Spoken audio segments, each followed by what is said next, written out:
Faleminderit zonja drejtuese seancës, të nderuar qytetarë që na ndiqni, të nderuar kolegë deputet. Sot nuk jemi këtu në një seancë me renditje të zakonshëm dhe të thirrur për të bërë një debat të zakonshëm. Jemi këtu për të adresuar dhe për t'i dhënë zgjidhje një situate në të cilën Kuvendi i Republikës Shqipërisë, institucioni që duhet jetë zemra pulsante e demokracisë, pasi sovrani i ka deleguar përfaqësimin, por rrezikon të kthehet në një institucion formal, pa zë, pa autoritet dhe pa dinjitet. Dhe kjo nuk po vjen si pasojë në një sulmi, faktori apo në një krize të jashtme, por si rezultati drejt për drejt i mënyrës se si po drejtohet ky institucion nga kryetari i tij zoti Niko Peleshi. Në vetëm 2 seanca, ato të datës 16 dhe 18 shtator, pra vetëm 4 dhe 6 ditë pasi ishte betuar mbi kushtetutë dhe ishte votuar në pozicionin numër 2 të shtetit, zoti Peleshi ka konsumuar një sër shkeljesh të rënda, të dokumentuara, të përsëritura dhe të qëllimshme, të cilat nuk kanë patur vetëm qëllim dhe pasojë mbylljen e zërit të opozitës në parlament, por kanë cënuar rënd natyrën e funksionimin dhe autoritetin e këtij të fundit si organi më i lartë në një shtet demokratik, pasi buron drejt për së drejti nga vullneti sovranit. Kjo nismë për shkarkim që ju paraqitet sot për miratim, nuk është aksion i radhës për një opozit, apo një akt politik i zakonshëm. Kjo është një thirrje për një përpjekje të përbashkët për të ndalur një rrëshqitje të rrezikshme të këtij kuvendi drejt një modeli të një institucioni të heshtur, të nënshtruar, të zbrazët nga përmbajtja dhe nga funksioni i tij përfaqësues. Ne nuk jemi sot këtu për të kërkuar ndëshkimin ndaj një personi të vetëm, por rikthim të standardeve institucionale në një vend demokratik. Ne sot mbi të gjitha kërkojmë që kuvendi të rifitojë rolin e tij si garant i pluralizmit, si hapësirë për debat dhe si institucion që respekton kushtetutën. Me shkresën të cilën ju relatuat, zonja kryetare, 36 deputet të grupit parlamentar të Partisë Demokratike kanë paraqitur dhe është përcjell pranë Këshillit Legjislacionit kërkesa me objekt shkarkimin e kryetarit të Kuvendit të Shqipërisë zoti Niko Peleshi. Në përmbajtjen e kësaj kërkese, kërkuesit kanë argumentuar gjerësisht të gjitha shkeljet e konsumuara nga kryetari i Kuvendit gjatë seancave plenare, siç e thash të datave 16 dhe 18 shtator, të cilat përbëjnë shkelje të rëndë të kushtetues dhe rregullores Kuvendit, të mjaftueshme për fillimin e procedurës së shkarkimit të tij nga pozicioni i kryetarit të Kuvendit, në kuptim të nenit 75.1 të kushtetutës, të nenit 114.4 të rregullores Kuvendit. Edhe vetë shërbimi juridik i Kuvendit, në momentin që e ka referuar këtë kërkesë pranë Këshillit Legjislacionit, shprehet se nga pikpamja e aspektit formal, kërkesa i plotëson ato kriteret e parashikuara në pikën 1 të nenit 114 të rregullores Kuvendit dhe se kjo kërkesë është firmosur nga 36 deputet. Po pas depozitimit të kësaj kërkese, bazuar dhe në këtë opinion të përgatitur nga shërbimi juridik i Kuvendit, kryetari i Kuvendit ka urdhëruar ngritjen dhe thirrjen e mbledhjes së Këshillit Legjislacionit në datën 6/10 me rend në ditës në radhë të parë konstituimin për herë të parë të Këshillit Legjislacionit për këtë legjislaturë dhe më pas shqyrtimin e kërkesës së 36 deputetëve për shkarkimin e vetë kryetarit të Kuvendit. Këshilli i Legjislacionit ka zhvilluar 2 mbledhje për shqyrtimin e kërkesës 36 deputetëve të Parlamentit të Republikës Shqipërisë, po përfaqësues të grupit parlamentar të Partisë Demokratike, në të cilën janë debatuar argumentat dhe shkaqet ligjore të cilat motivonin këtë grup kërkuesish për të kërkuar shkarkimin e kryetarit të Kuvendit të Shqipërisë. Gjatë këtyre mbledhjeve është bërë një relatim i gjerë dhe mjaft i hollësishëm i kërkesës, jo vetëm nga unë me cilësinë e relatorit dhe përfaqësuesit të kërkuesve, por edhe nga kolegët e palës tjetër.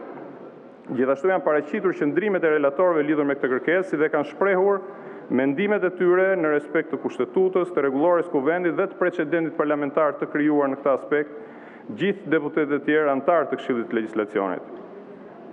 Në mbledhjen e tretë të zhvilluar në datën 28/10, të 2 relatorët, përkatësisht unë, në cilësinë e relatorëve në cilësinë e relatorit përfaqësues të deputetëve të pakicës parlamentare dhe deputeti Damian Gjiknuri në cilësinë e relatorit të deputetëve përfaqësues të majorancës, kemi paraqitur raportet përkatëse. Nga ana ime, përsëri në emër të grupit parlamentar të Partisë Demokratike, është mbajtur qëndrimin se kërkesa e paraqitur i përmbush kushtet formale, procedurale dhe substanciale për shkarkimin nga detyrat të kryetarit të Kuvendit të Shqipërisë, ndërsa nga ana e relatorit tjetër, zoti Gjiknuri, është mbajtur qëndrimi se kërkesa megjithëse përmbush kriteret formale o procedurale, nuk përmbush kriterin substancial për shkarkimin nga detyrat të kryetarit të Kuvendit të Shqipërisë. Për shkak të barazisë shumicë pakicë, Këshilli i paraqet sot seancës plenare 2 raporte lidhur me kërkesën për shkarkimin e kryetarit të Kuvendit të Shqipërisë, zotit Niko Peleshi. Dhe këtu, ju lutem, më lejoni një koment të shkurtër. Ka 2 raporte dhe 2 qëndrime, pasi jo se nuk janë të qartë udhërfyesit kushtetues dhe ligjor në këtë drejtim. Dhe jo se debati i gjithë kolegëve në Këshillin e Legjislacionit nuk nxori në dritë dimensionin e plot të shkeljeve kushtetuese dhe të rregullores nga kryetari i Kuvendit në vetëm 2 seancat e para kur ai kishte marrë këtë detyrë. Por se asnjë paradigmë ligjor nuk mund të kapi dimensionin e plot dhe as thellësinë e paradoksit politik, juridik dhe moral të një drejtuesi institucioni i cili vendos që ta anulojë vetveten. Të dikujt që ka pranuar të marrë rolin e përfaqësuesit dhe që vullnetarisht vendos të heqë dorë nga zëri i tij. E në këtë rast, mbrojtja që mund t'i bëhet është veçse me retorik politike dhe jo me argumenta kushtetues e me precedent parlamentar. Kjo, të nderuar kolegë, shpjegon dhe antagonizmin e 2 qëndrimeve dhe 2 raporteve që relatohen sot këtu përpara jush. Lidhur me seancën plenare të datës 16/9/2025 dhe shkeljet që janë konsumuar në to. Kryetari i Kuvendit Niko Peleshi me urdhrin nr. 1 datë 15/9/2025 ka njoftuar mbledhjen e Kuvendit në seancë plenare në datën 16/9/2025 në orën 10, me rendite miratimin e procesë verbaleve të seancave plenare të datës 12/9/2025, njoftime, zgjedhjen e nënkryetarëve të Kuvendit, projekt vendim për zgjedhjen e sekretariateve të Byros Kuvendit dhe projekt vendimi për përbërjen e Byros Kuvendit. Po ashtu në të njëjtën ditë në të njëjtën orë, kryetari i Kuvendit me urdhrin nr. 2 ka njoftuar mbledhjen e Kuvendit në seancë plenare, po në të njëjtën ditë në orën 17 me rendite projekt vendim për zgjedhjen e kryesive të komisioneve të përhershme të Kuvendit. Në orën 10, ashtu siç ishte përcaktuar dhe në urdhrin e thirrjes mbledhjes, është mbledhur seanca plenare e Kuvendit, gjatë cilës kryetari i Kuvendit ndër tjera ka relatuar se është paraqitur një kërkesë nga kryetari i grupit parlamentar të Partisë Socialiste Tauland Balla për ndryshimin e rendit ditës, duke përfshirë dhe shqyrtimin e projekt vendimit për disa ndryshime në vendimin e Kuvendit nr. 166 datë 16/12/2004 për miratimin e rregullores Kuvendit të Republikës së Shqipërisë.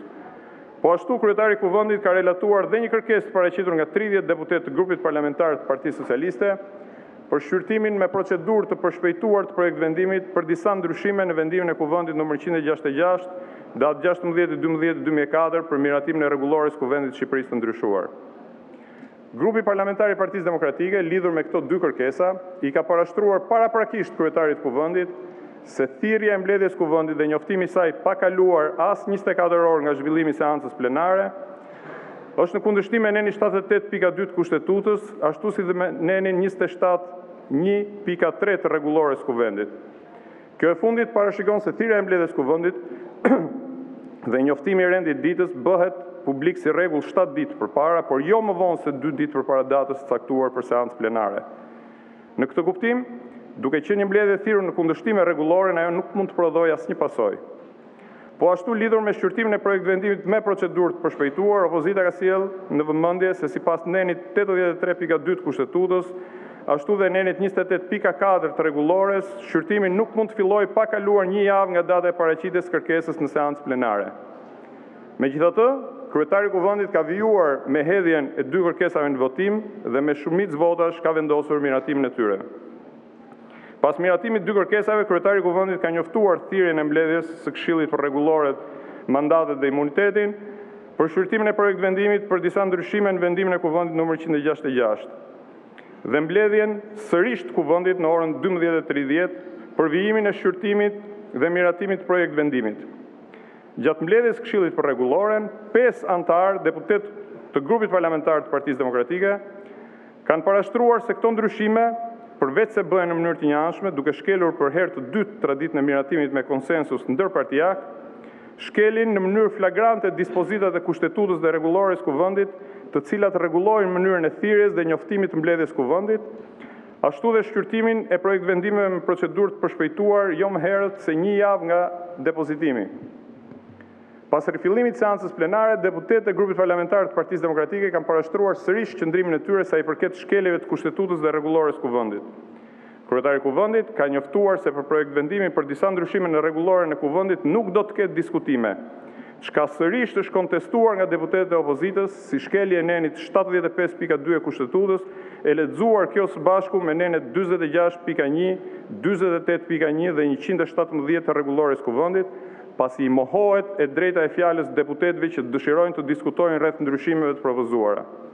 Edhe ky qëndrim është injoruar nga kryetari i kuvendit, i cili ka vijuar me votimin dhe miratimin e projekt vendimit për disa ndryshime në rregulloren e kuvendit. Lidhur me seancën plenare datës 18/9/2025, në mbështetje të nenit 97 kushtetutës dhe nenit 110 të rregullores kuvendit, me urdhër të kryetarit kuvendit më datë 18/9/2025 ora 10, gjithashtu është thirrur seanca plenare me rendite për miratimin e programit politik dhe përbërjes së Këshillit të Ministrave. Në përputhje me kushtetutën dhe rregulloren e kuvendit, deputetët e opozitës ishin prezent në sallë për të ushtruar detyrën e tyre kushtetuese dhe për të diskutuar mbi programin politik dhe përbërjen e Këshillit të Ministrave. Sipas nenit 110 të rregullores kuvendit, programi politik i Këshillit të Ministrave dhe përbërja e tij paraqiten në kuvend nga kryeministri. Kryetari i kuvendit i dha fjalën kryeministrit, i cili pas disa minutave diskutim mori rolin e kryetarit të kuvendit, ndërpreu fjalën e tij dhe ja kaloi fjalën ministres virtuale Diella në kundërshtim të hapur me rregulloren e Republikës së Shqipërisë, me Kushtetutën e Republikës së Shqipërisë dhe rregulloren e Parlamentit të Shqipërisë.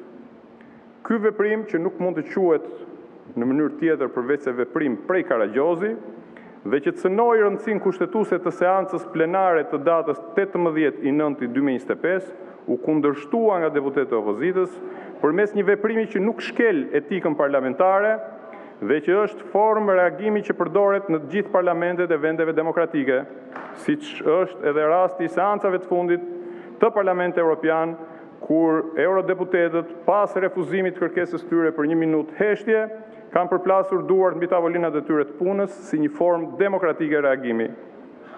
Faktin që kryeministrin për fat keq nuk e mbajnë më nervat dhe që është i lodhur ose nuk do që të përballet me debatin parlamentar, nuk mund të nënkuptoj kurrë që ai të guxojë, të diktoj linjën e sjelljes deputetëve të Kuvendit të Shqipërisë, apo mund të vijë në seancën plenare dhe të sillet siç dëshiron, por në kundërshtim me kushtetutën dhe me rregulloren e këtij parlamenti. Salla e seancës plenare nuk mund të shndrohet nga kryeministri në një teatr kukullash dhe reagimi i opozitës në këtë rast ishte dhe mbetet vetëm në mbrojtje të kushtetutës dhe rregullores kuvendit. Kërcënimi nga ana tjetër i kryeministrit që në nisje të fjalës së tij se deputetët e opozitës duhet të bëjnë apo të sillen siç dëshiron ai, ose ndryshe kryeministri nuk do të lejojë debatin parlamentar, është i papranueshëm dhe cënon në rënd rendin kushtetues të një republike parlamentare. Menjëherë pasi diskutimi i kryeministrit ishte ndërprer jo nga ndërhyrjet e opozitës, por nga një video tallëse e një mesazhi virtual, kryetari i kuvendit, edhe pse fjala i ishte kaluar më parë kryeministrit që duhet të vijonte me paraqitjen e programit politik, i kaloi fjalën kryetarit të grupit parlamentar të Partisë Socialiste, i cili pasi gjithashtu kërcënoi deputetët e opozitës me heqjen e drejtës për të diskutuar, në përputhje me nenin 49.1 të rregullores kuvendit, kërkoi 5 minuta ndërprerje të seancës. Kërkesa ishte për çështjet të procedurës në zbatim të nenit 49.1, ku parashikohet se për çështjet të procedurës fjala jepet menjëherë dhe janë çështjet të procedurës, gjithashtu kërkesat për ndërprerjen ose shtyrjen e seancës plenare dhe të diskutimeve. Pas fjalës për procedurë të kryetarit të grupit parlamentar të Partisë Socialiste, sipas pikës 3 të nenit 49, ku parashikohet shprehimisht se në këto raste, përveç propozuesit që diskuton jo më shumë se 3 minuta, kanë të drejtë të diskutojnë një folës pro dhe një folës kundër, jo më shumë se 2 minuta, secili dhe merret vendim me votim të hapur nga kuvendi me ngritjen e dorës. Kryetari i grupit parlamentar të Partisë Demokratike, zoti Gazmend Bardhi, kërkoi që të diskutonte si folës kundër 2 minuta lidhur me propozimin e bërë. Në kundërshtim me pikën 3 të nenit 49 të rregullores të kuvendit, kryetari i kuvendit nuk ja dha fjalën dhe ndërpreu seancën pa respektuar kërkesat e kësaj dispozite. Dhe në mbyllje të saj u shpreh publikisht se do t'ia jepte fjalën për procedurë menjëherë me rinisjen e seancës. Kërkesa për procedurë gjithashtu ishte regjistruar në sistemin elektronik të kuvendit të Shqipërisë. Në rinisjen e seancës me një skenar asgjësues për kuvendin dhe të parapërgatitur për të mos lejuar debat parlamentar, në kundërshtim me pikat 1 dhe 3 të nenit 49 të rregullores, në vend që t'i jepte fjalën menjëherë kryetarit grupit parlamentar të Partisë Demokratike, ashtu siç edhe rregulloria e detyron, kryetari i kuvendit ja kaloi përsëri fjalën kryeministrit për të kundërshtuar këtë mohim të drejtë të fjalës, mohim të së drejtës fjalës, sipas rregullores të deputetëve të opozitës, ende pa e marrë fjalën kryeministri, një pjesë e tyre u ngritën në këmbë për të kërkuar respektimin e rregullores dhe drejtën e fjalës për procedurë që sipas nenit 49.1 e rregullores duhet të jepet menjëherë. Në vend që të jepte opozitës të drejtën e fjalës për procedurë, kryetari i kuvendit përsëri i rikaloi fjalën për procedurë kryetarit të grupit parlamentar të Partisë Socialiste, një veprim që bie ndesh me nenin 49 të rregullores, sepse i njëjti person nuk mund të marrë 2 herë rresht fjalën për procedurë. Në shkelje flagrante të nenit 110 të rregullores të kuvendit, kryetari i grupit parlamentar të Partisë Socialiste propozoi që kryeministri të mos bënte paraqitje në kuvend të programit politik dhe të përbërjes së Këshillit të Ministrave, deputetëve të hiqej drejtë e fjalës, e drejta për të bërë pyetje dhe të mos zhvillohej debat për programin politik dhe përbërjen e Këshillit të Ministrave, duke urdhëruar kalimin direkt në votim. Kryetari i kuvendit në kundërshtim me nenin 97 të kushtetutës dhe pika 3 dhe 4 të nenit 110 të rregullores të kuvendit, ku specifikohet se pas paraqitjes programit politik çdo deputet dhe grup parlamentar ka të drejtë të paraqisë pyetje për kryeministrin. Pas përgjigjeve të pyetjeve, kryetari i kuvendit deklaron hapjen e debatit për programin politik dhe përbërjen e Këshillit të Ministrave. Koha e debatit përcaktohet nga konferenca e kryetarëve në përputhje me nenin 48 të kësaj rregullore. Në përfundim debatit, pas fjalës së kryetarëve të grupeve parlamentare, ka të drejtë të flasë kryeministri jo më shumë se 10 minuta. Votimi nga kuvendi i përbërjes dhe programit politik të Këshillit të Ministrave bëhet sipas nenit 58 të kësaj rregullore. Hapi procesin e votimit dhe hodhi në votim projekt vendimin për miratimin e programit politik dhe të përbërjes së Këshillit të Ministrave. Tani, raporti përfundimtar i Këshillit të Legjislacionit që mban nënshkrimet e deputetëve përfaqësues të opozitës në këtë këshill, vlerëson se shkeljet e pretenduara nuk janë thjesht teknike, por cënojnë drejt për së drejti dispozitat kushtetuese dhe të drejtat themelore të deputetëve. Neni 78.2 e kushtetutës parashikon se mbledhjet e deputetëve që mbahen pa u thirrur sipas rregullores nuk sjellin asnjë pasojë. Në rastin konkret, asnjë nga afatet që parashikohen për këto mbledhje dhe për miratimin e këtyre akteve nuk janë respektuar. Neni 83.2 e kushtetutës dhe neni 28.4 rregullores ndalojnë shqyrtimin e ligjeve dhe të rregullores, e cila barazohet me to me procedurë të përshpejtuar pa kaluar 1 javë nga paraqitja e kërkesës. Neni 110 e rregullores kërkon që kryeministri të paraqesë programi politik dhe të lejojë pyetje e debat parlamentar. Asnjë prej këtyre nuk ndodhi. Neni 49 i rregullores garanton të drejtën për fjalë për procedurë menjëherë. Kjo mohua për opozitën dhe u abuzua me këtë drejtë nga ana e maxhorancës.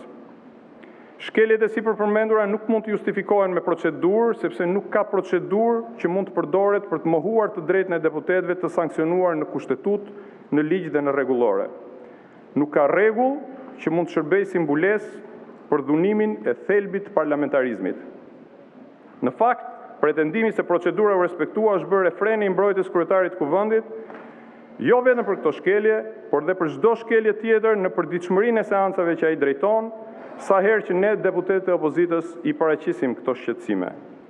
Por një gjë duhet kemi qartë që të gjithë. Procedura nuk është qëllim në vetvete. Ajo ekziston për të garantuar të drejtën dhe jo për ta mohuar atë. Dhe kur procedura përdoret për të mbyllur gojën, për të shmangur debatin, për të përjashtuar opozitën, ajo nuk është më procedurë, por është një abuzim.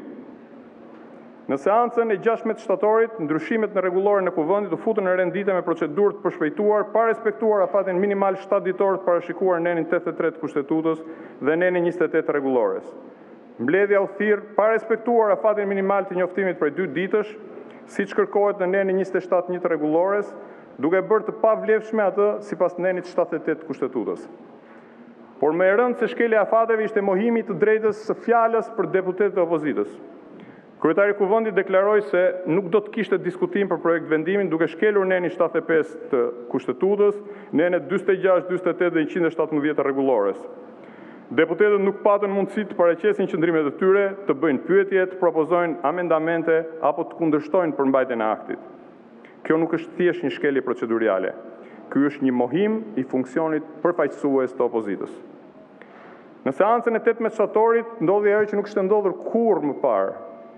Kryeministri ndërpreu fjalën e vet për t'ia dhënë një versioni të animuar të asaj që ai e quajti ministre, pa dekret, pa kompetenca, pa asnjë bazë ligjore. Dhe kryetari i Kuvendit ç'bëri nga ana tjetër? Heshti. Jo vetëm heshti, por e lejoi, e mbështeti dhe e legjitimoi këtë trill të kryeministrit. Në kundërshtim me nenin 110 të rregullores, nuk lejua paraqitja e programit nga kryeministri, nuk u lejuan pyetje nga deputetët, nuk u lejua debat parlamentar dhe nuk u lejua fjala për kryetarët e grupeve parlamentare. Kryetari i Kuvendit kaloi direkt në votim duke bërë atë proces juridikisht pavlefshëm. Relatori i maxhorancës zoti Gjiknuri në Këshillin e Legjislacionit u përpoq t'i relativizojë këto shkelje duke thënë se jo çdo mos respektimi rregullores pasjell pavlefshmëri absolute. Po kur thot këtë harron të përmend se Gjykata Kushtetuese në vendimin e saj numër 1 datë 16/2/2022, ka theksuar se pavlefshmëria lind kur shkelja pengon ushtrimin e të drejtave themelore të deputetëve. Dhe pikërisht kjo ka ndodhur. Deputetëve të opozitës ju mohua e drejta për të diskutuar, për të kundërshtuar, për të përfaqësuar qytetarët që i kanë mandatuar. Tani shkurtimisht pse duhet shkarkuar kryetari i Kuvendit vetëm pak seanca pasi ka marrë detyrën. Mos mërzisni, ju keni dëgjuar raporte më të gjalla. Ç'ke? Aty do arrim të arsye, do kënaqesh Olsi, ç'ke? Do kënaqesh. Ti jap dhe me shkrim ti konspektosh pastaj. Atëre, zoti Peleshi në këtë muaj e gjysëm në këtë funksion nuk ka qenë garant i barazisë parlamentare. Dëgjoj Olsi se të intereson. Nuk ka qenë garant i barazisë parlamentare, ashtu siç duhet të jetë sapo të marrë detyrën sipas nenit 7 të rregullores. Por zgjatimi i vullnetit kryeministrit, ai ka legjitimuar një praktikë të rrezikshme për jashtimin e opozitës nga debati parlamentar.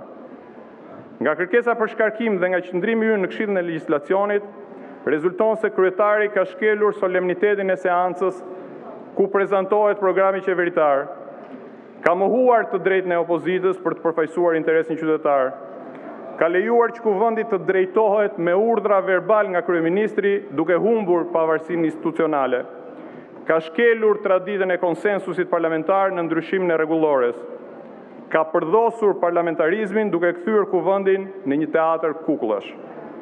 Kjo nuk është çështje karakteri ose diskrecion në ushtrimin e detyrës, por një çështje standardi. Ne nuk gjykojmë këtu individin, por modelin e drejtimit që ai ka përqafuar dhe ka imponuar në Kuvend. Dhe ky model është i papranueshëm për një republikë parlamentare në mes të Europës. Të nderuar kolegë, kjo kërkesë e bazuar në këto shkelje nuk është thjesht një çështje e drejtimit të një seance. Kjo është çështje e funksionimit të Kuvendit si institucion. Është një çështje e respektit ndaj Kushtetutës. Është një çështje e mbrojtjes së demokracisë. Sjellja e kryetarit Peleshi nuk ka qenë thjesht pasive duke heshtur, përkundrazi, ai ka qenë aktiv në zbehjen e rolit të Kuvendit. Ai ka zgjedhur të jetë zgjatimi i vullnetit kryeministrit dhe kjo nuk ka ndodhur rastësisht, por ka ndodhur sepse ai ka pranuar me dëshirë këtë rol. Nuk ndodh sepse ai nuk e sheh Kuvendin si një institucion të pavarur, por si një vegël të ekzekutivit. Në shumë vende të botës, edhe ato me tendenca autoritare, kryetarët e parlamenteve përpiqen të ruajnë një fasadë pavarësie. Dhe nga ana tjetër është krejt e natyrshme që cili do drejtues dhe institucion të ketë tendencën të rrisë dhe të konsolidojë peshën e institucionit që drejton. Por rasti ynë është unik. Kryetari i Kuvendit dhe deputetët e majorancës për hir të vërtetës, jo vetëm që nuk kundërshtojnë zhbërjen dhe degradimin e autoritetit të Kuvendit, por e përqafojnë dhe me zell të madh madje. Kjo është arsyeja sepse kjo kërkesë për shkarkim nuk është një akt politik i zakonshëm. Është një përpjekje për të ndalur një rrshqitje të rrezikshme drejt një kuvendi të heshtur, të nënshtruar, të zbrazët nga përmbajtja dhe nga funksioni i tij përfaqësues. Sepse nëse opozita nuk ka drejtë të flasë, të kundërshtojë, të debatojë, atëherë nuk kemi më parlament. Kemi një sallë të heshtur ku gjithçka vendoset paraprakisht dhe ku çdo votim kthehet thjesht në formalitet. Tani përpara se ta mbyll, dua t'i drejtoj me një apel personal dhe krejt sinqert kryetarit të Kuvendit. Ik përpara votimit dhe jep dorëheqjen. Zgjidh dinjitetin tënd përpara detyrës partisë. Do t'ikësh vërtet pa dinjitet, sepse je ai që ke tentuar të heshtësh opozitën në sallën e sovranit dhe po ashtu të zerosh rolin e parlamentit në demokraci. Do t'ikësh vërtet pa dinjitet, por do të kesh çliruar kuvendin nga drejtimi i një kryetari që kur nuk diti ose nuk deshi të ngrihej në lartësinë e detyrës që ajo karrige meriton. Do t'ikësh vërtet pa dinjitet, por të paktën do t'i kthesh drejtimin e kuvendit kryetarit të vet real, atij që sot drejton grupin parlamentar të Partisë Socialiste dhe është ulur pranë teje. Do t'i ikësh vërtet pa dinjitet, por ama do t'u kesh kursyer kolegëve të tu të majorancës poshtërimin e të detyruarit të mbrojnë me votë vetëm 1 muaj e gjysmë pasi të kanë votuar si numrin 2 të shtetit. Sigurisht, unë personalisht nuk kam asnjë iluzion që ju kryetari jeni i lirë ta bëni një gjë të tillë, prandaj në emër të grupit parlamentar të Partisë Demokratike, në emër të qytetarëve që na kanë mandatuar, në emër të respektit për kushtetutën, ligjin, rregulloren dhe të gjitha ato vlera që na bëjnë bashkë këtu në këtë sallë, ju kërkoj të gjithë kolegëve të votojnë pro shkarkimit të zotit Niko Peleshi nga detyra e kryetarit të kuvendit. Le të tregojmë të gjithë së bashku se ky kuvend nuk është dhe nuk mund të jetë peng i vullnetit një njeriu të vetëm. Le të tregojmë sot këtu të gjithë së bashku se demokracia nuk është një dekor, por një aspirat për të cilën ja vlen që të luftohet me guxim për ditë. Ju falenderit.